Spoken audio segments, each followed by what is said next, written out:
Franck Ferrand raconte.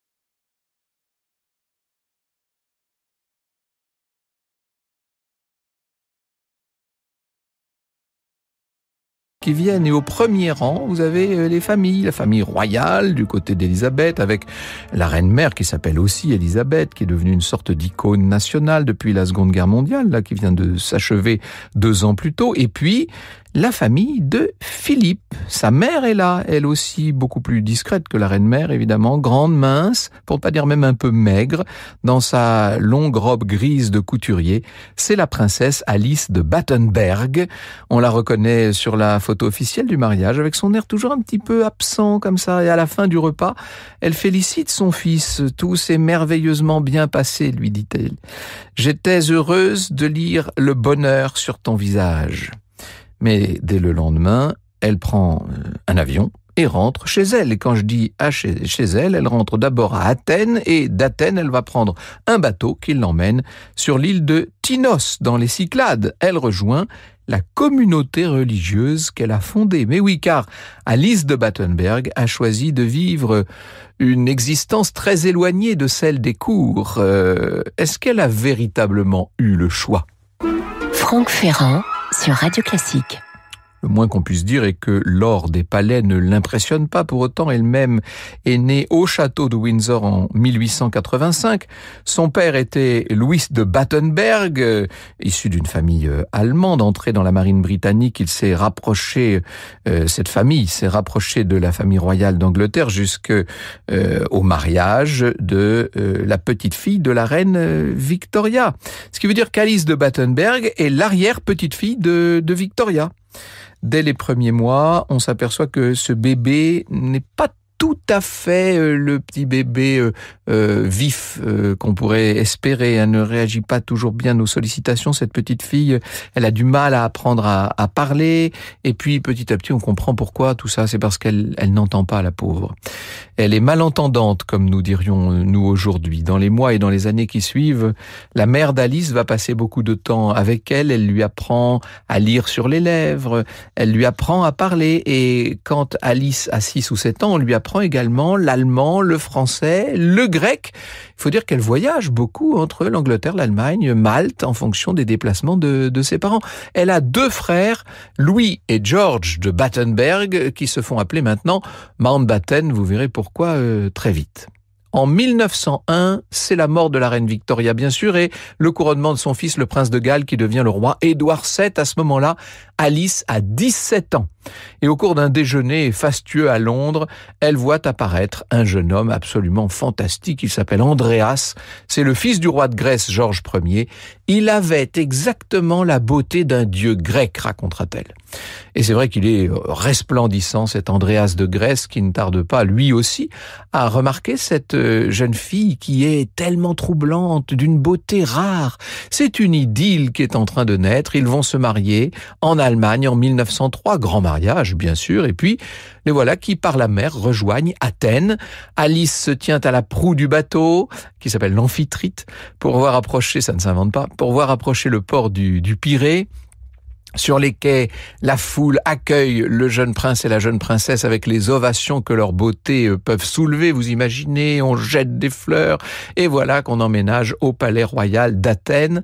Dans sa biographie d'Alice de Battenberg, qui vient de paraître chez Perrin, qui nous a inspiré cette émission, voici ce que raconte Inès de Kertanguy. Elle nous décrit les lieux d'une certaine manière. Le palais d'Athènes est situé en plein cœur de la ville, écrit-elle. L'entrée est gardée jour et nuit par des soldats habillés de l'uniforme traditionnel. De sa table-bureau, placée entre deux hautes fenêtres, Alice peut admirer les palmiers et les plantes exotiques comme les perroquets à tête orange, les yuccas aux fleurs blanches et les bougainvilliers mauves qui montent à l'assaut des colonnes. Tout ça est charmant. Oui, sauf que en épousant André de Grèce, évidemment qu'Alice a épousé l'histoire de la Grèce, histoire tumultueuse en cette première partie du XXe siècle. La monarchie grecque est contestée. En 1909, il y a eu un putsch qui a conduit la famille royale à se mettre un peu à l'écart. En 1912, le pays entre en guerre contre l'Empire ottoman. On rappelle à ce moment-là la famille royale et André part se battre. Et Alice devient elle-même infirmière sur le front. Je cite encore Inès de Guertanguy. Alice trie les malades, s'occupe des blessés les plus urgents. Les opérations se font à la chaîne. Chacun doit attendre son tour et beaucoup de blessés meurent. Alice n'a hélas pas le temps de s'occuper de ceux qui agonisent. Pendant 3 jours, elle ne quitte pas sa tenue. Elle ne prend pas de repos et ne dort que quelques heures dans la maison d'un paysan où elle n'a trouvé pour se nourrir que des croûtons de pain et du café. Les soldats continuent à affluer avec le froid et la pluie. Beaucoup meurent en chemin. Alice réquisitionne des maisons dans lesquelles s'entassent les blessés les moins graves. Elle trouve des matelas qu'elle pose à même le sol et des couvertures. Elle est en train de monter des hôpitaux de campagne, de découvrir une vocation en elle, vocation au service des autres. Elle est une femme plus que dévouée, cette Alice. En 1913, c'est l'assassinat qui va tout basculer, qui va tout faire basculer en Grèce. L'assassinat de son beau-père, le roi Georges Ier, par un anarchiste. Elle est enceinte de son 4e enfant à ce moment-là et elle se retire sur l'île de Corfou, dans une grande villa blanche à colonnade au milieu d'un jardin magnifique, la villa Montrepos. Et en juin 14, elle accouche encore d'un garçon, gros garçon qui crie fort, qui est toujours de bonne humeur et qui s'appelle Philippe. Vous m'avez vu venir. 1 mois plus tard, c'est le début de la guerre de 14, bien entendu, et on peut dire déjà que la vie d'Alice de Battenberg a été extrêmement mouvementée. Vous écoutez Radio Classique. À la fin de la guerre, la Grèce se retrouve dans le camp des vainqueurs. Certes, seulement il y a cet armistice qui n'empêche pas le maintien du conflit avec la Turquie. La nouvelle Turquie, bien sûr, de Mustafa Kemal, qui survit comme elle peut à l'ancien empire ottoman complètement démantelé. Cette fois, la Grèce va essuyer une défaite qui provoque la chute de la monarchie. L'armée organise un grand procès politique pour trouver les responsables à cette défaite et l'époux d'Alice est accusé de désertion. Le prince André, il risque la peine de mort. Alice remue ciel et terre pour sauver son époux. Elle écrit au roi d'Espagne, elle écrit au président de la République française, au pape, et puis bien sûr au roi britannique, à George V. Alors, vous avez bien compris que la famille d'Alice est en partie anglaise. Ses frères Louis et Georges Battenberg, pendant la guerre, ont renoncé à leur nom allemand qu'ils ont traduit en anglais, un peu comme l'ont fait, vous savez, la famille, comme l'ont fait les Hanovre qui sont devenus, qui étaient devenus Saxe-Cobourg et qui vont se faire appeler Windsor. Et bien là, Battenberg, on traduit en anglais, ça fait Mountbatten, ça fait un nom quand même un peu moins germanique. Bref, à la demande d'Alice, les Britanniques font pression sur le gouvernement grec pour que André puisse échapper au peloton d'exécution et finalement, il est condamné au bannissement. Et dès sa libération, toute la famille embarque dans la précipitation sur un croiseur anglais qui s'appelle le Calypso.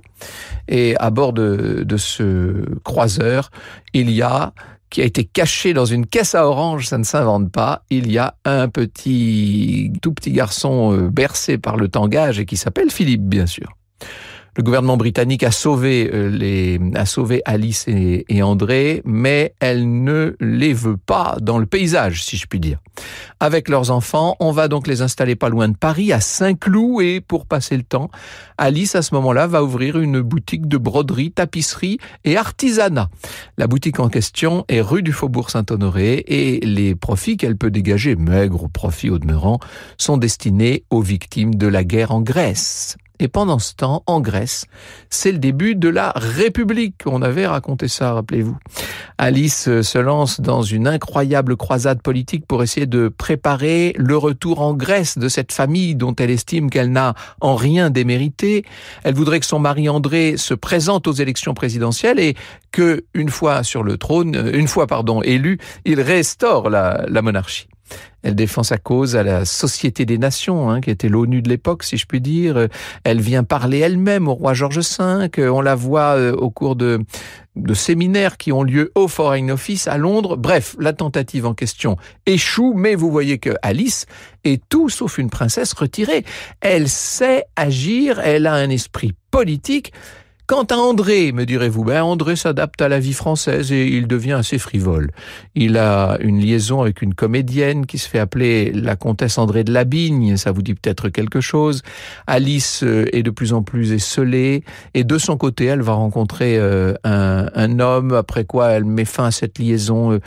Elle est complètement déprimée, pour tout vous dire, et elle va se tourner de plus en plus vers la spiritualité, vers la religion. Elle est convaincue qu'elle possède des pouvoirs de guérison.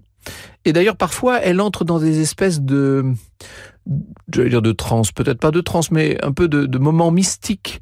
Elle prétend être une sainte, elle est la fiancée du Christ, dit-elle, et elle s'isole, elle mange de moins en moins. Elle rencontre celle qui, par ailleurs, est sa belle-sœur, la princesse Marie Bonaparte. Et c'est Marie Bonaparte qui va l'emmener dans le chemin de la psychanalyse. Elle se laisse convaincre à l'époque de consulter à Berlin le docteur Simmel. « Avez-vous songé à prendre un amant ?» lui demande le psychanalyste. « J'y ai songé, mais je me suis interdit de pousser plus loin l'aventure, dit-elle. Eh bien, vous avez sublimé cet amour avorté au point de reporter vos fantasmes sur le Christ, lui dit-il. Et il va diagnostiquer une maladie libidineuse, névrotique et pré-psychotique. Non mais voilà, rien que ça.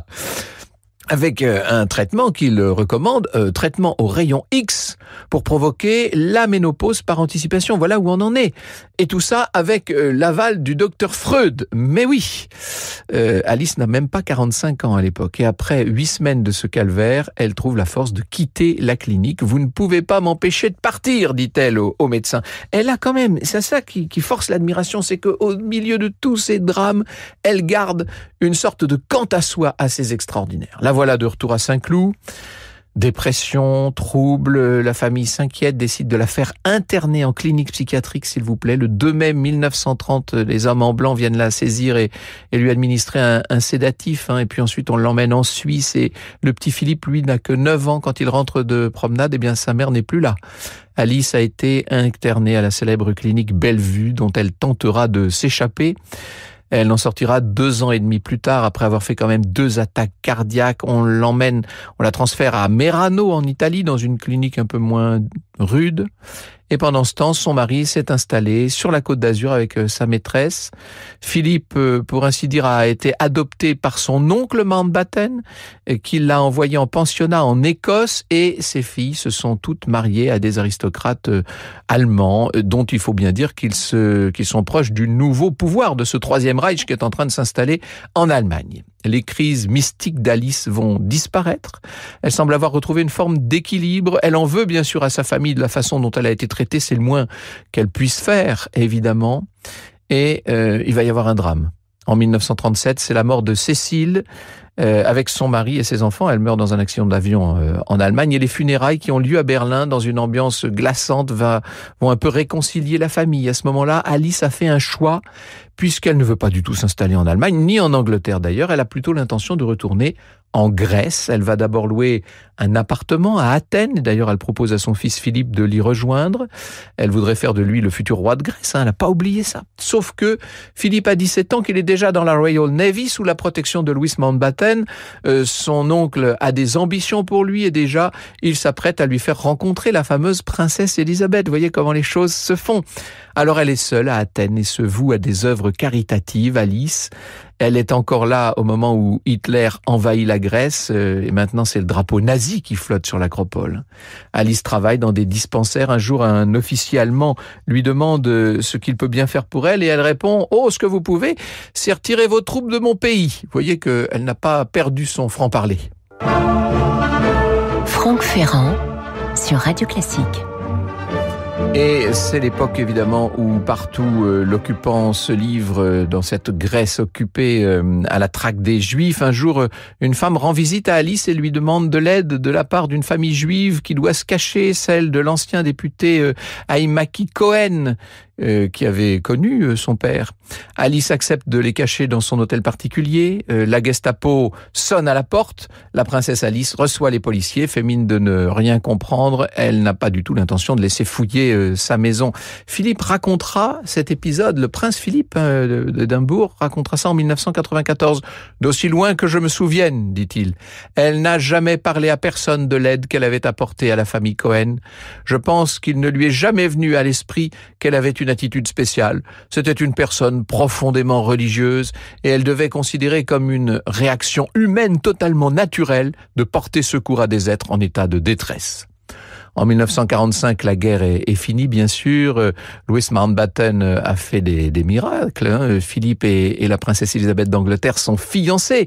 Ils vont donc se marier, c'est ce que je vous racontais tout à l'heure. Et Alice vient assister au mariage seule, puisque son mari, prince de Grèce, est mort d'une attaque cardiaque à Monaco en décembre 44. Elle est donc veuve à ce moment-là. Et quant à ses filles, n'en parlons pas, elles se sont tellement compromises dans le nazisme qu'elles n'ont pas été invitées, évidemment.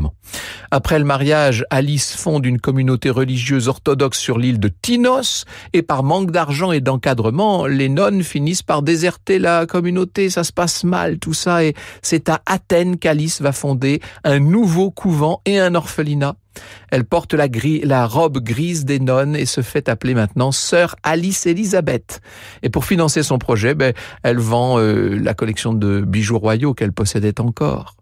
Arrive le vendredi 21 avril 1967, elle est témoin de ce putsch, vous savez, c'est la dictature des colonels en Grèce. L'armée envahit la ville, des chars sont partout dans les rues. Athènes est en état de siège. Le roi Constantin II et sa famille sont séquestrés.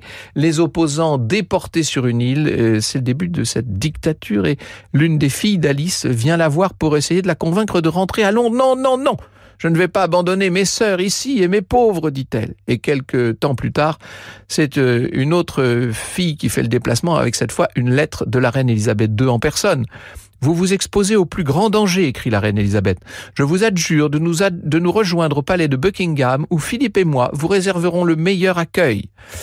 Elle n'a pas le choix. De toute façon, elle va faire ses adieux à ses nonnes et embarquer dans l'avion affrété par la cour d'Angleterre. Et en survolant Athènes, elle observe une dernière fois cette acropole, cette ville qui avait été sa ville et son pays d'adoption.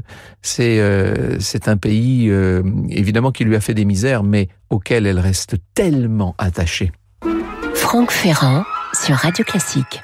Vous avez peut-être vu l'épisode consacré à l'arrivée à Londres d'Alice de Battenberg dans la célèbre série The Crown, sur le tarmac de l'aéroport de Londres. Le chef du protocole attend la princesse. Le prince Philippe n'a pas fait le déplacement. À Buckingham, elle est accueillie par une gouvernante. La reine, sur le coup, est en rendez-vous. On l'installe dans ses appartements et on va la laisser se reposer. Alors, il y aura des retrouvailles. Alice s'acclimatera un petit peu à Buckingham. On la verra errer comme une sorte de fantôme dans les couloirs pendant 2 ans. Elle fume cigarette sur cigarette au grand désespoir de la reine Elisabeth et elle finira par mourir en décembre 1969 à l'âge de 84 ans. Selon ses vœux, elle sera inhumée à Jérusalem sur le mont des Oliviers, des obsèques qui auront lieu donc quelques mois après son décès, donc en décembre 69. Et peut-être savez-vous qu'en 1994, Israël l'a déclarée juste parmi les nations. Vous écoutez Radio Classique.